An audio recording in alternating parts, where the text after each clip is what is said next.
Kelly with New York Pest Management Association, and today I am welcoming Margaret Garcia from Grit PPO to the New York Pest Management YouTube channel. Today we are talking a little bit about professional women in pest management here in New York, and we have an upcoming event that Margaret is sponsoring for us. Margaret, why don't you go ahead and introduce yourself? Tell us a little bit about your organization. Yep, I'm Margaret Garcia. I am the founder of Grit Pest Process Outsourcing, and today we are a full ecosystem of customer service experience solutions. So we do everything from call support, overflow, after hours to customer service training and the utilization of AI human hybrid support services. And so we've been doing this for about 10 years now and making incredible waves in the industry, helping companies just grow and breathe a little bit better. Wonderful, wonderful. So as I said, you are sponsoring our upcoming Professional Women in Pest Management summer gathering that's going to be held at the Susan B. Anthony House in Rochester, New York on July 11th. And what made you excited to sponsor this event? Yeah, I mean, I'm a female business owner, so it's kind of hard not to appreciate anything that Whipham does. I'm also a homegrown New Yorker, so I think that made it really easy for me.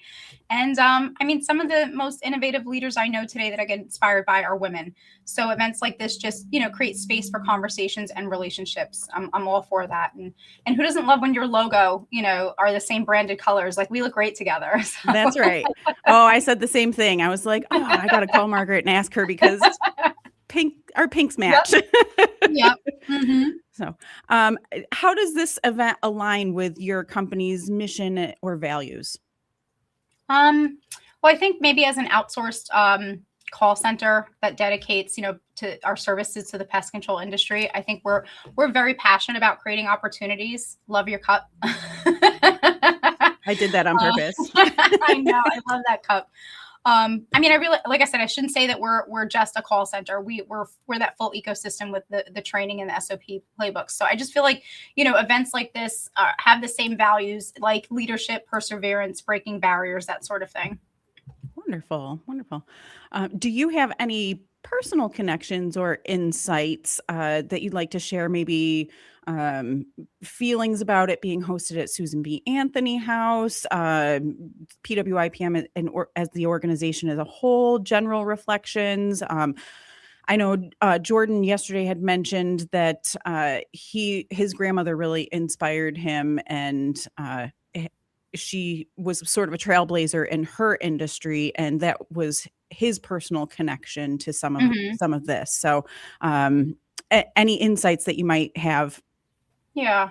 I mean, I think it's incredibly fitting that you're, gathering at the Susan B. Anthony House. Obviously, like her story reminds everybody, that progress starts with people, willing to kind of challenge the status quo.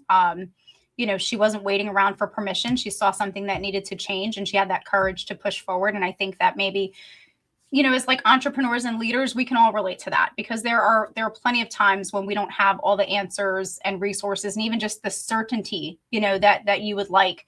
Sometimes all you just have is, I think about, my experiences with our company. Sometimes all you just have is the vision and the determination, and that alone just keeps you moving forward. So hopefully everybody that attends, I think just feels a little bit of that inspiration and that energy, from that. And hopefully while they're there, they leave with a few connections and just ideas that help, keep moving whatever they're building forward.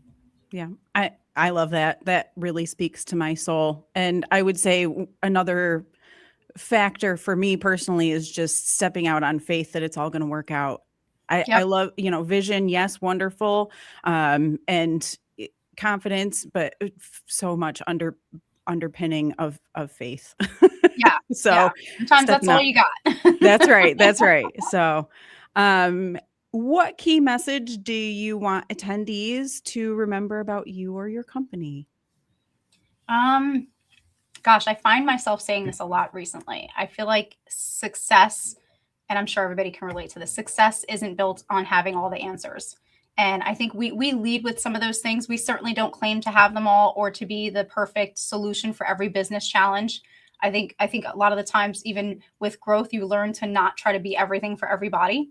But what I've found is that success is just built on staying curious, on working together, on being willing to pivot and just showing up consistently. So I feel like at Grit, we're absolutely a team of people who genuinely care about helping businesses grow and creating these exceptional, customer experiences. And I love that the company was named Grit from the beginning. And, 9 years later, it's that for a reason. I feel like we've earned it, through consistency, through resilience, through accountability, and just that commitment to just like show up every day willing to or determined to get a little bit better than the day before. So if people walk away, always remembering that about our company or their experience with us or their interactions with us, then I think that we've accomplished, what we set out to do. Wonderful. Wonderful. So now for your super secret fun question. Oh Are my you gosh. ready? I'm gonna tell you, I have not had enough caffeine yet for any critical thinking. Me So either. This is just gonna give water. me, yeah. So if you're just gonna give me like multiple choice of if I'd rather fight like 100 duck-sized horses or one horse-sized duck, I'm your girl. At this hour, I don't know. Let's see. I think you're going to come up with a really wonderful answer to this. I have faith and I believe in you. Okay. Mm. So sorry. I have a little bit of a sore throat this morning. So your mug is really coming in handy. That's okay. And this cork bottom, not to get too That's what made distracted. it the best experience ever. Yes. So it doesn't sweat. And Yep. when you set it down, it's not like clunk clunk. So Clunk, it's great the with sound. with Yep. with The ASMR the experience. situation. Right? Oh my gosh. Okay. So here is your super secret extra fun question. And yesterday with Jordan, I asked him a Disney princess related question. So you Mhm. get one along the same lines. Okay. In the story Sleeping Beauty, there were fairies that gifted Aurora beauty, song, and happiness. If you had to gift Aurora something, what would be your gift for Sleeping Beauty? Oh gosh, what a thought pensive question at this early hour, Holly. So let's go back. So she had beauty. She Mhm. had what were the other two things that she had? Song She had song, and that's right. and like melody and musical ability and happiness. Oh gosh. Well, that's hard. Like, are we doing it after the thought? Is this Monday night quarterback? Because she should have had the gift of foresight, and premonition. I would probably give her the gift of I probably would give her the gift of trusting her intuition. Okay. Most of us do not do that. I think we second guess it, we skip over it, and we ignore it. And I think if a lot of us, were just listening to it and trusting it from the get-go, it would make our lives a lot easier. Yeah. So I don't know See, what you would call that gift, but the gift of intuition. I think There you that's go. excellent. trusting So intuition. and I trusted my intuition that you were going to come up with a phenomenal answer, and I love it. You did a really great job. Yes. Thank you for playing along with my goofy question. Absolutely. I thought you were going to ask me to name the fairies. That would have been it. Oh yeah, no. I had to look up what their gifts were. So There you go. You're going Sleeping Beauty. I'm going Fauna. What was the other one? Merryweather. What was?